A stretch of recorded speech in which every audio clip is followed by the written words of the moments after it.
Tommy, like, what did you think about like the Indians that we were learning about in Mr. Affel's class?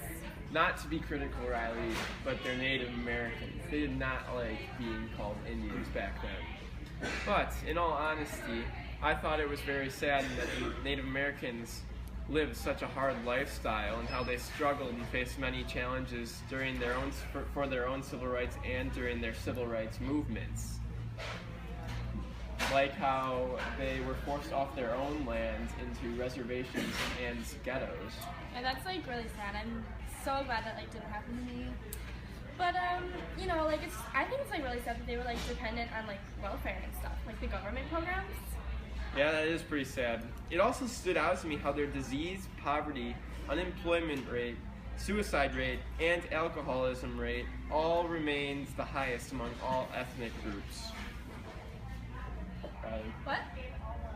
What I said was their disease, poverty, unemployment, suicide, and alcoholism rates all remain the highest among all ethnic groups, even today. Wow, that's like kind of sad, I guess. But I don't know. I think that it's like really sad that they like didn't have like the authority, like you know, like the authority over the leaderships. Yeah. Yeah, I wish there was a way we could go back in time and kind of warn them to help them with their movements. Time travel. That's not possible, Riley. Yeah, it is. Let's go. All right. My car is like a time machine. All right, set it to the year 1850. Let's go warn the Native Americans Okay, before let's any go. of this happens. Oh my God, it's raining. My Go. hair's gonna get wet. Go. My hair's Go. gonna get wet. Go.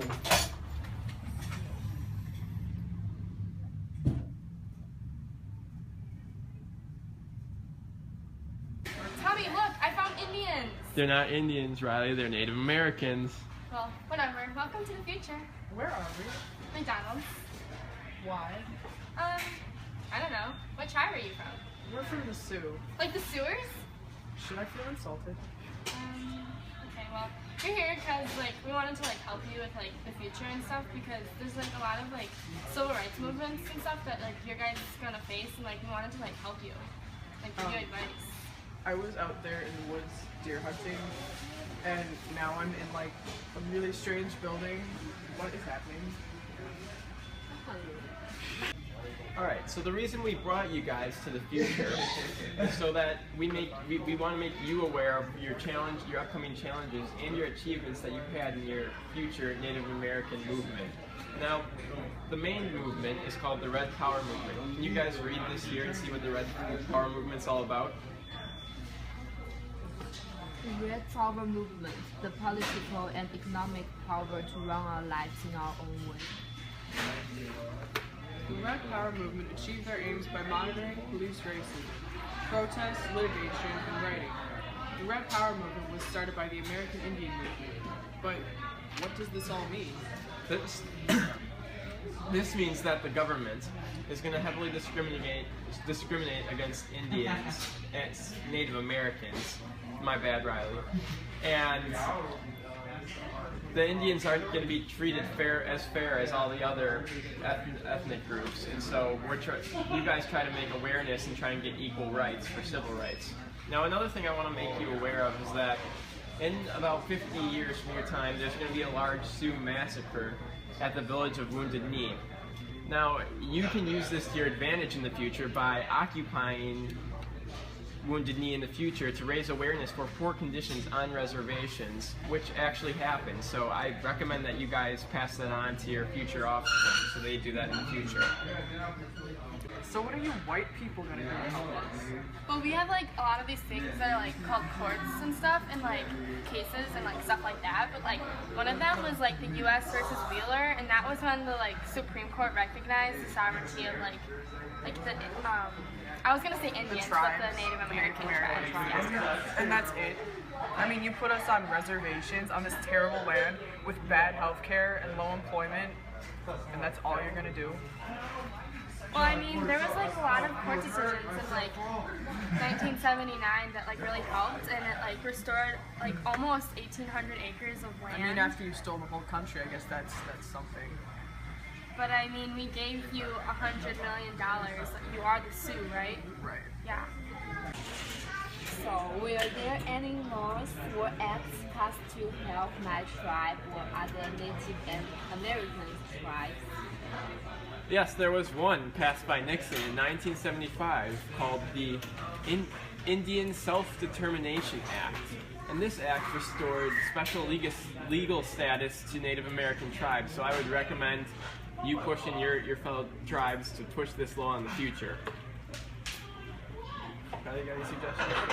Oh yeah, there was like one that was like, I think it was like 1968, where like the Civil Rights Act, and there's like an Indian Bill of Rights, and it like protected from the white and the tribal dictatorship, or like something like that. And then another act is Clinton's Native American Housing and Self-Determination Act, and this gave block grants to allow tribes to build their own housing and attract unsuccessful urban Native Americans back to Native American reserves.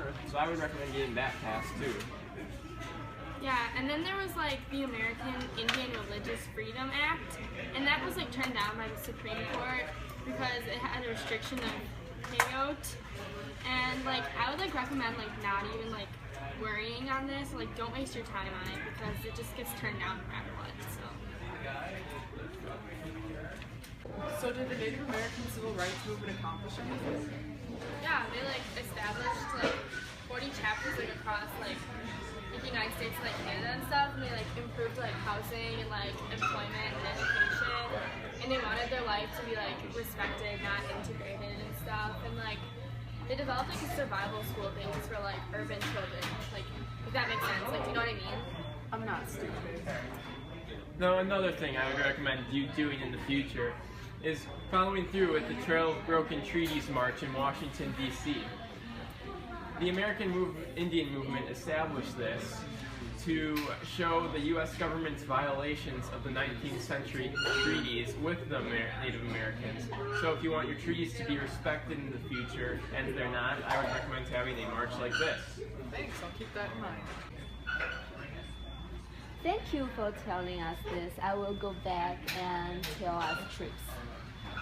Sounds good. Now, I'm glad you guys listened to us and took our advice. And if you ever run into the Mohawk, Cheyenne, Navajo, or Hopi tribes, could you pass this information on to them too? Because they'll need it in the future too. Okay. Alright, awesome. Time to bring you guys back to the past. Napping tiger, shy fox, where have you been? Sorry, Chief Keith, we just returned from the future. We found out that the white people are going to screw us over. But here's some information to help with our civil rights movement.